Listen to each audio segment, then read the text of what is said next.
né, nos abrilhantando aí com as canções que evangelizam, né, nos evangelizam, nos ajudam a nos acalmar, nos harmonizar e a nos ligar com Deus, não é verdade? A assistente social pediu para nós, pedirmos para vocês, toalhas de banho usada, quem tiver em casa, toalha de banho usada, que de repente quer trocar, quer pegar uma mais nova, né? Tragam para nossa casa, escovas de dente e aparelhinho de barbear descartável. A gente está precisando desses materiais lá no prato de sopa, para os irmãos. Agora com esse calor não dá conta as toalhas, né? A gente tem uma maquininha aí que a gente ganhou, mas não dá conta de lavar. São muitos, né, que utilizam todos os dias. Tá? E a gente sabe o quanto é importante para esses irmãos tomarem um banho, né, gente? A gente sabe que muitos tomam na praia, mas não é a mesma coisa, né? Você ter um sabonetezinho, você poder se lavar direito, ter a sua privacidade. Graças a Deus que a gente não sabe, né? Entendeu? Mas então a gente sempre tenta fazer o melhor pelos irmãos, né? Vou ler uma mensagem para nós aqui, do nosso livro Sempre Melhor, mensagem 79. A maioria dos relacionamentos se torna conflituosa porque cada um está pensando mais em si do que no outro. Casamos com a intenção de que o outro nos faça feliz. Assim o amor desaparece da nossa vida, porque não renunciamos a nós mesmos. O segredo de qualquer relacionamento é querer fazer o outro feliz. Se eu posso fazer algo para tornar feliz quem amo, ainda que isso me custe alguma postura que não me seja habitual, eu devo sacrificar a minha comodidade e interesse próprio, porque isso fará bem a essa pessoa. Nenhum relacionamento se torna ditoso se não houver renúncia de parte a parte entre os que gostam. Se cada um trabalhar pela felicidade do outro, a união será rica de bênçãos. Jamais haverá verdadeiro amor sem renúncia. A renúncia ao egoísmo passa necessariamente pela redução da importância que atribuímos a nós mesmos. Então, a nossa palestrante de hoje, a nossa irmã Silvia Rubio, que vai nos passar a sua mensagem. E que possamos, como sempre, levar essa mensagem para os nossos lares, né? Lugar aonde estivermos, que possamos sempre fazer as nossas reflexões. Porque o importante é que possamos sair desta casa melhor do que chegamos. Porque esse é o objetivo de todos nós. Não é verdade? Então vamos fazer a nossa prece, rogando ao nosso Mestre Maior, que nos abençoe, que nos ampare, que nos proteja na tarde de hoje. Que possamos, Mestre, fazer a Tua vontade, não a nossa. E que sejamos um, hoje e sempre, contigo. Pai nosso que estais no céu, santificado seja o vosso nome. Venha a nós o vosso reino, e seja feita a vossa vontade, assim na terra como nos céus. O pão nosso de cada dia nos dai hoje. Perdoai, Senhor, as nossas ofensas, e ajudai-nos a perdoar aqueles que nos têm ofendido. E não nos deixeis cair em tentação, mas livra-nos, Pai, de todos os males, que assim seja. Graças a Deus e graças a Jesus. Graças a Deus.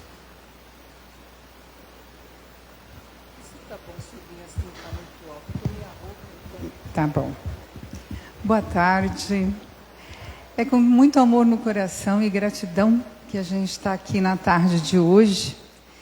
E é muito interessante, né, gente? Cada um que veio aqui, cada um que está aqui junto, né, nessa sala, tem um propósito. Veio para cá por conta de um propósito, né? Está procurando, buscando alguma coisa. E eu quero agradecer ao nosso irmão querido ali, porque, não sei se vocês perceberam, né, mas quando você chega num ambiente como esse, que está protegido por toda uma espiritualidade, e você tem a música, você entra num outro patamar. Porque a música, ela tem um poder, ela nos eleva num patamar vibracional maior do que a voz. Tudo que eu vou falar agora, essa tarde aqui com vocês, ele resumiu antes de começar. Por quê? Porque ele já nos transportou, ele já nos tirou naquele moto contínuo da nossa vida, dos nossos problemas, das nossas questões, dos nossos motivos, das nossas questões. Então, assim, quando a gente chega, e aí você já ouve a música dele cantando, falando sobre Jesus, né? Ai, obrigada, Rita.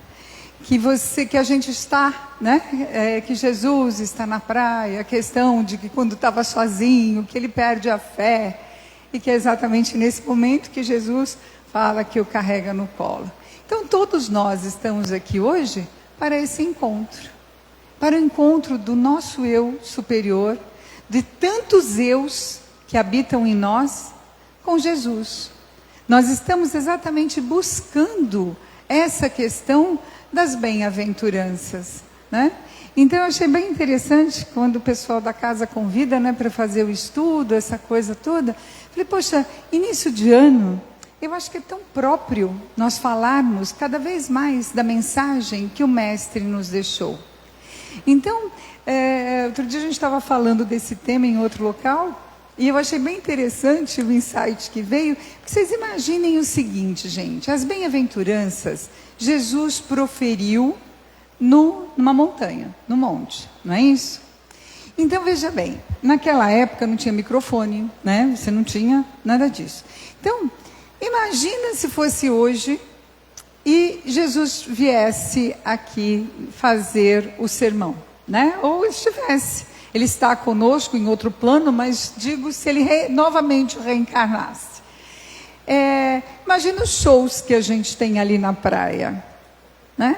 Aquela multidão de gente, só que ao invés de irmos para ouvir a música, a gente iria para ouvir a palavra. O Sermão do Monte, ele foi tão profundo e toca-nos de tal maneira, porque ele sintetiza as leis morais que regem a humanidade. Se a gente pegar o Sermão do Monte e dissecar e estudar a fundo, a gente vai ver o quanto de resposta que nós temos para todas as nossas questões. Todas elas.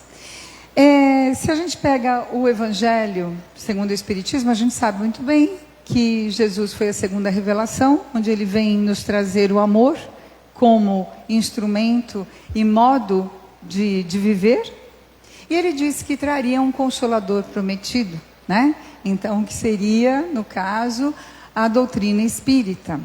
Por que a doutrina espírita? Porque ela tira o véu dos mistérios. Naquela época, Jesus falava com pessoas muito rudes, absurdamente toscas. A gente estava lá, tá? Não quero falar nada assim pra gente, não. Sabe? Nossa, gente, que horror. Pois é, a gente estava lá também. 2000 anos atrás, estava. Pode contar. E aí, o que ele tinha que fazer? Ele tinha que pegar os exemplos que tocassem o coração, que falasse para aquelas pessoas. Ele não podia falar de coisas muito de tanto sublime, de tanto amor, porque as pessoas não iam entender. Era olho por olho, dente por dente, bateu, levou. Você chegava em Jerusalém, você passava pelo Monte da Caveira. O que tinha no Monte da Caveira? Cruz e pessoas crucificadas. Era essa a pena da época, era essa as boas-vindas, o portal de entrada da cidade. Ou seja, se você fizer a coisa errada, você vai parar lá, né? Era isso mais ou menos que eles queriam dizer na época. E aí Jesus chegou e ele traz essa nova visão de mundo. Ele traz essa nova mensagem, mostrando para a gente que não é no bateu, levou. E ele diz novas questões, só que ele fala muito por parábolas. E é por isso que depois, quando eu falo do Evangelho, Fica de lição aí de casa para todo mundo. Leiam o capítulo 5 do Evangelho, que é bem-aventurado os aflitos. Bem-aventurados os aflitos, gente, para quem está meio perdido, quem está desalentado, cansado, né, dessa vida, essa coisa toda. Ele vai dizer da justiça das aflições, das causas atuais das aflições, das causas anteriores, do esquecimento do passado, dos motivos da resignação, do suicídio e da loucura. Aí fala do bem e do mal sofrer, o mal é o remédio, a felicidade não é deste mundo. E ele vai falando, ele fala da perda das pessoas amadas, das mortes prematuras. Se fosse um homem de bem, teria morrido. Os tormentos voluntários, a infelicidade real, a melancolia. A melancolia, ela descortinou para mim, para eu aqui que estou falando para vocês, quando eu tinha uns 16, 17 anos, a porta do Espiritismo. Porque era uma angústia, criança, adolescente, né? Hoje, com 16 anos, não vamos combinar que a molecada está bem mais esperta, mas na época a gente era muito mais infantil, essa coisa, e a gente tinha aquela angústia e tal. Quando eu li a melancolia, eu encontrei a resposta. Por quê? Porque era aquela coisa que você não encontrava muita justificativa para estar aqui, uma dor que a gente não sabia de onde que doía. E aí fala exatamente que era o espírito imortal que habita em todos nós, querendo galgar a liberdade que perde ao estar encarcerado novamente num corpo. E a partir daí, então a gente começa a estudar e a entender o motivo de todas essas nossas vidas e o porquê de estarmos aqui. E aí ele fala das provas voluntárias, o verdadeiro silício, deve-se pôr termo às provas do próximo, é permitido abreviar a vida de um doente que sofre sem esperança de cura, sacrifício da própria vida e proveito do sofrimento de outrem. Muito bem, Maria Silvia, e o que isso tem a ver com as bem-aventuranças? Tudo. Porque é exatamente o capítulo 5 que ele vai falar de cada questão nossa, de algum probleminha, de alguma questão. E ele diz exatamente, o Evangelho, ele é o roteiro seguro para a nossa felicidade. É a forma que a gente encontra de estar vivendo. Onde que está? Se vocês pegarem um dia, num momento de desespero ou de tristeza e abrir o Evangelho, a gente encontra a resposta. E por que a gente começa falando do bem-aventurados aflitos? Na verdade, quando Jesus começa o sermão e ele fala das bem-aventuranças, ele vai falar do bem-aventurados os pobres de espírito, porque deles é o reino dos céus. Quando a gente vem para a matéria e a gente se condensa nessa questão, a gente esquece do nosso passado e a gente passa a ver a vida pelos olhos materiais. Então a gente acha que o ter é melhor do que o ser. A gente acha que ser feliz é exatamente ter questões materiais. Aqui no próprio Ismênia, no trabalho do prato de sopa, que a gente já trabalhou uma época por aqui, a gente via muitas vezes aquela pessoa que vinha faminta, que vinha suja, mas ela vinha numa paz, ela vinha numa tranquilidade. A gente olhava às vezes assim, ali naquele salão exatamente, a gente via luzes saindo de muitos. Por quê? Porque quando Jesus fala dos pobres de espírito, ele diz que exatamente proclama que Deus quer espíritos ricos de amor e pobres de orgulho. Quer conhecer uma pessoa? Legal, vocês querem conhecer muito bem uma pessoa? Dá poder para ela. Chega aqui e fala, olha, você está aqui do Ismênia, que bom, então vamos fazer assim, agora o senhor é o presidente, tá? A senhora vai ser coordenadora, você vai ser a supervisora. e aí depois a gente conversa. Aí depois a gente vai ver quem é realmente a pessoa. Tá? Porque enquanto você está envolvido lá na transformação, no cuidado, naquela questão toda, você está muito envolvido na tua tarefa. Daqui a pouco você tem que coordenar, você tem que ver o grupo, você tem que ver o todo.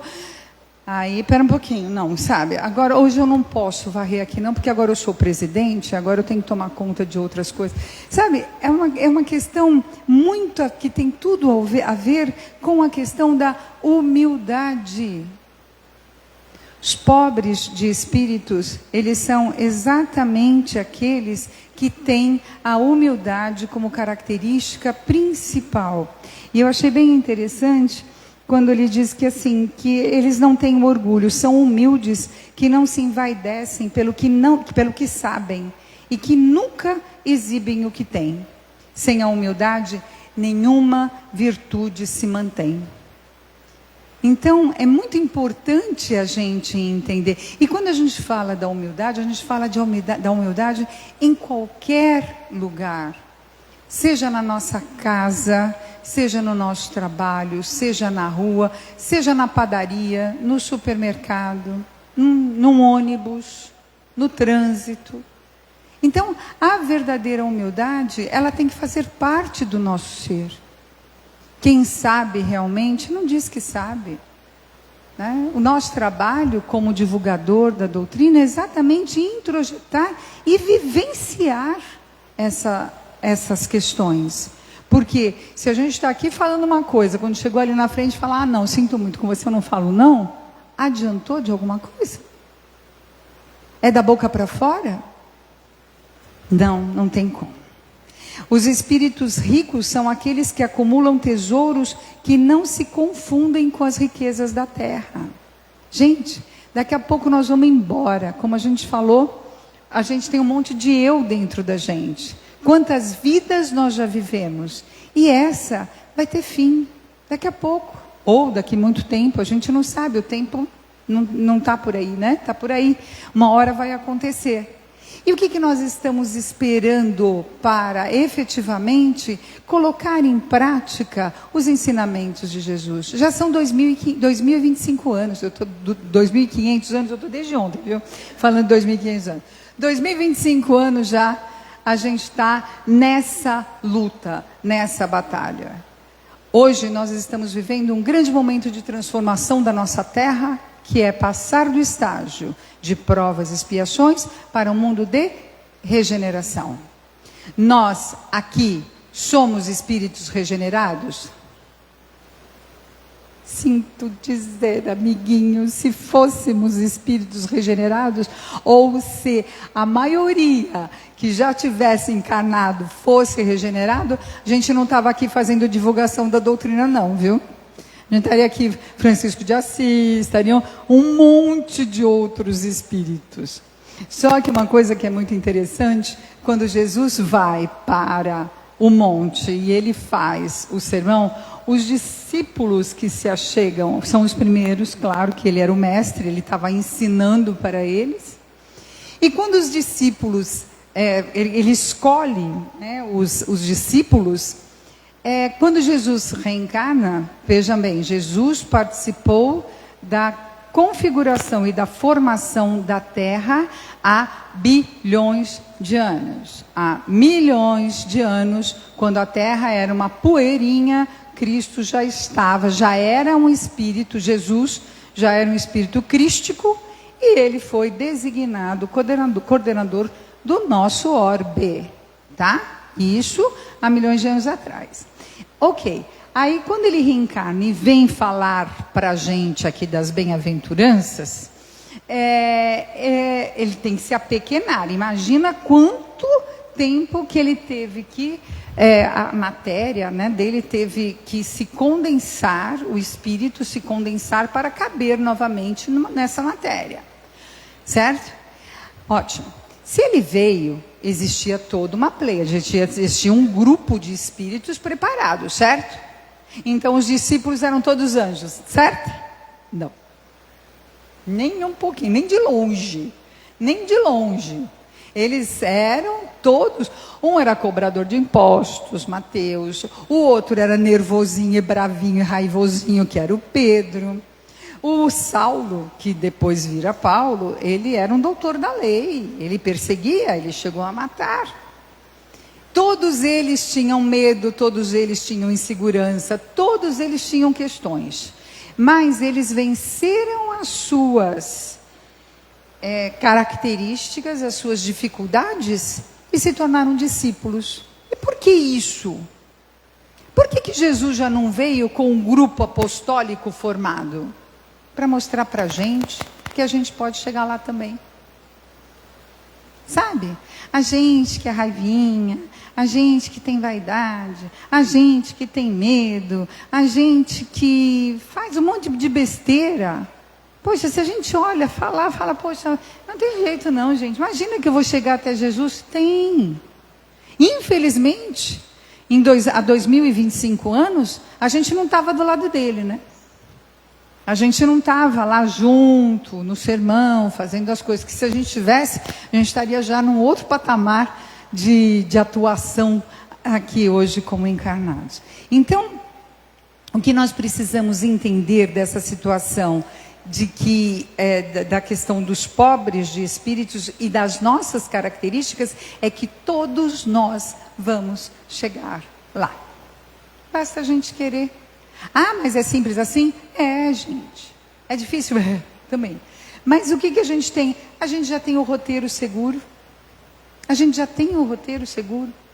Qualquer página que a gente abra, a gente vai encontrar as respostas. E quando ele fala da pobreza dos pobres de espírito, ele proclama que a pobreza é qual que seriam essas pobrezas? Que os pobres de espíritos são os simples e nobres. A gente tem tanta convenção na Terra, né? Tanta coisa, e a gente vai ganhando mais idade, e a gente vai percebendo que não tem valor. Qual era mesmo o teu problema no dia 11 de fevereiro de 1992, às 15 horas e 20 minutos? O que você estava fazendo? Qual era mesmo? Como é que era a tua questão? Hoje, a gente se perde e a gente vê muita gente se perdendo, muita gente desesperada por conta de um problema que daqui 10 anos, daqui 2 anos, não vai nem lembrar que teve. Vamos avançar nas bem-aventuranças. Os outros bem-aventurados são os que choram, porque serão consolados. Bem-aventurados os mansos, porque eles herdarão a terra. Os gentis, os generosos. Chega de raivinha, gente. Alguém chega para a gente, esbraveja, grita. Na hora você vai lá e morde. Como é que você quebra o ciclo da violência, da raiva, do ódio? Com amor. Ah, fulano não gosta de mim, eu também não gosto. Ah, não, a minha educação está no que o outro faz. Não, a tua educação não depende do outro, não. O outro é o problema dele. Se gritam, experimenta não gritar de volta. Mesmo que morder a língua, tá? Pense em Jesus, bota em Jesus, vai. Então deixa, porque os mansos é que herdarão a terra.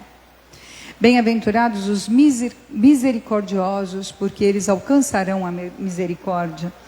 Então, esses que silenciam as ofensas, as mágoas, o sentimento de ira, sentimento mesquinho, e todas as oportunidades para progredir moral e intelectualmente. Então, quando a gente consegue segurar a raiva, o ódio, então isso já é uma evolução. Sabe quando alguém fala uma besteira e você fala, não, deixa Jesus, bota Jesus na frente, gente. Eu falo para os meus filhos até às vezes quando eles estão passando um momento difícil, eu falei, gente, quando alguém estiver falando alguma coisa para você e a pessoa está falando um monte de besteira, começa a rezar Pai Nosso. Olha no olho da pessoa e vai, Pai Nosso. E a pessoa, blá, blá, blá, blá, blá, e você, Pai Nosso, que está no céu, santificado seja o vosso nome. Gente, quebra, porque você não entra na frequência vibratória. Lembra da música do começo? A gente não estava numa outra vibração? Não era um outro momento? Então, quando você faz a prece, pronto, você quebra o ciclo. Bem-aventurados limpos de coração, porque verão a Deus. Então, bem-aventurados os que vivem com alegria, que percebem que temos que estar de acordo com a exata medida da necessidade, a tão almejada felicidade que é fruto das nossas escolhas. Sabe aquela pessoa que acorda todo dia e fala, ai meu Deus, mais um dia. Ô, cara pálida, peraí, gente. A gente pediu para vir, a gente implorou para vir neste momento de transição. Aí quando você acorda, ao invés de você levantar o pensamento, elevar o pensamento e agradecer a Deus por mais um dia, você fala, ai, de volta no corpo. É isso? Porque às vezes é isso, né, que você vê. Você vê a pessoa fala, ah, bom dia por quê? Né? Só parece, né? Bom dia para quem? Né? Ai, esse teu bom humor matinal é irritante. Já cansei de ouvir isso. Mas, gente, vamos combinar. Nós voltamos, nós estamos aqui. Nós vamos perder tempo. Reclamar. Tá calor? Tá. Vai piorar? Vai, viu, gente? Falaram que semana que vem vai ser pior ainda. Tá bom, manda com toalhinha molhada, sabe? Ainda a gente tem um abrigo, a gente consegue... Enfim, nós temos recurso. As nossas... o limpo de coração são aqueles que fazem as boas escolhas, sabe? Se acorda resmungando, reclamando. Reclamar é clamar 2 vezes.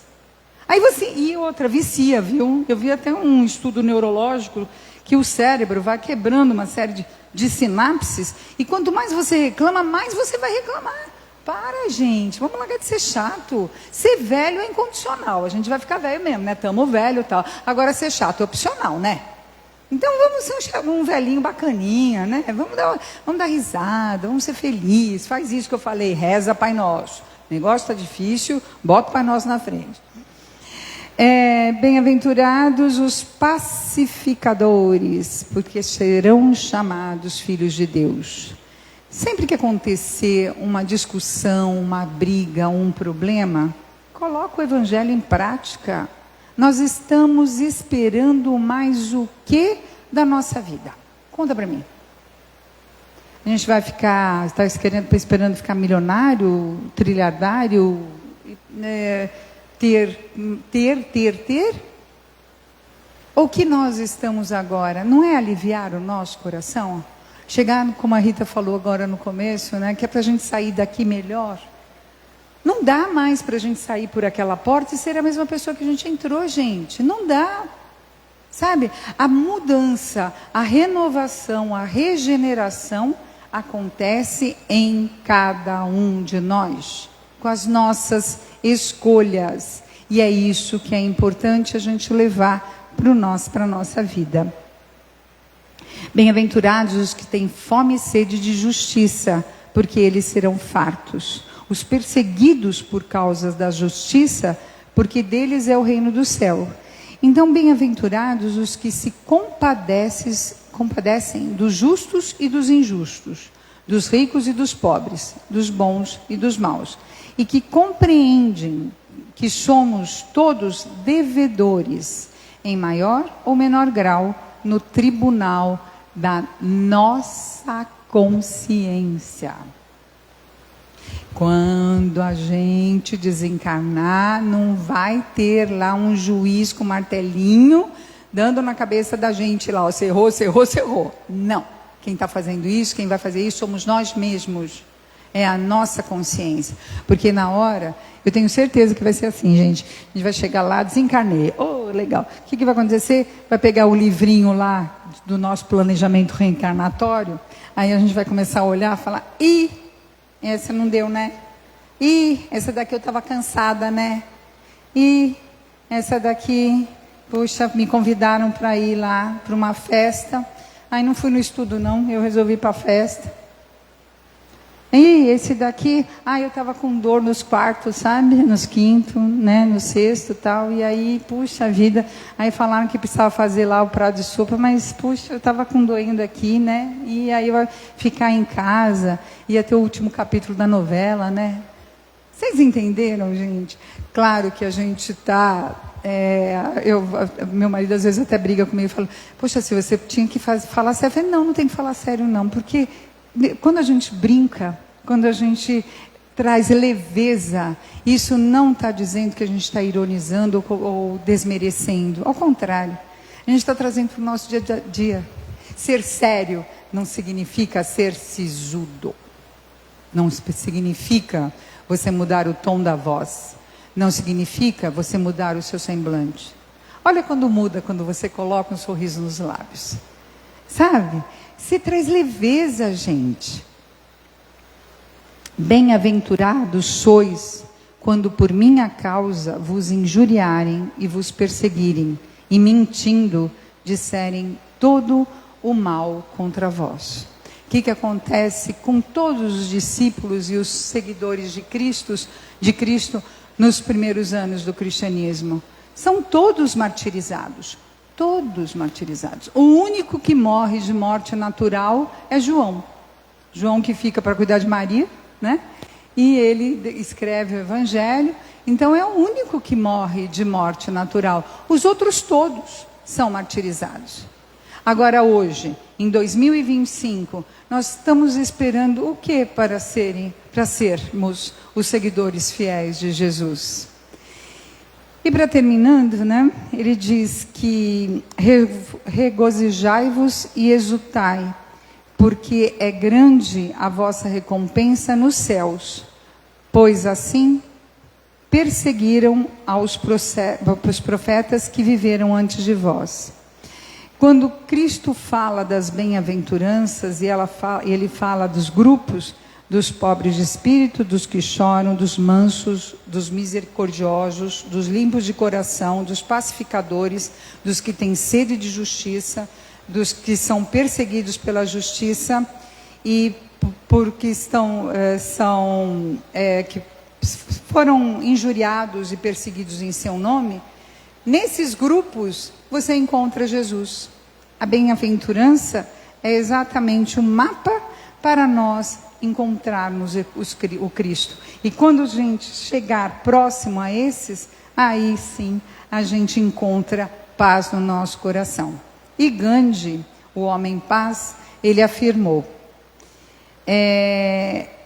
que se perdessem todos os livros sagrados da humanidade e se só salvasse o Sermão da Montanha, nada estaria perdido. Então, gente, as bem-aventuranças, acima de tudo, são um convite à ação. Então, vamos fazer o bem, vamos praticar a caridade e vamos ser a paz. E assim, todos nós seremos bem-aventurados. Agradeço muito a oportunidade de estar aqui com vocês essa tarde e vamos levar para os nossos lares essa paz, essa tranquilidade e esse amor. Muito obrigada, que Jesus nos abençoe.